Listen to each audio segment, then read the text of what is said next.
এবার আরোহী মিমকে বিয়ে করলেন সাকিব সিদ্দিক। বিস্তারিত জানতে ভিডিওটি না টেনে সম্পূর্ণ দেখুন।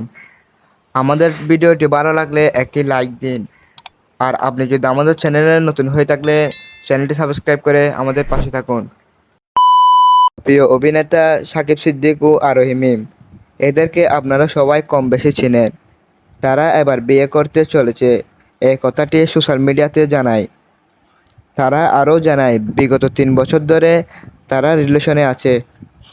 এতদিন এই কথাটি সাকিব সিদ্দিক গোপন রেখেছিল, তা আজকে সাকিব সিদ্দিক সোশ্যাল মিডিয়াতে প্রকাশ করে। বিষয়টি এতদিন গোপন রেখেছিল কারণ আরোহী মিমকে মিরাজ খান পছন্দ করত। আর মিরাজ খান হলো সাকিব সিদ্দিকের অনেক ভালো বন্ধু। তাদের বন্ধুত্ব নষ্ট হওয়ার ভয়ে সাকিব সিদ্দিক এই কথাটি এতদিন গোপন রেখেছিল। কখন হবে সাকিব সিদ্দিকের বিয়ে? পরবর্তী আপডেট পেতে আমাদের চ্যানেলটি সাবস্ক্রাইব করে আমাদের পাশে থাকুন।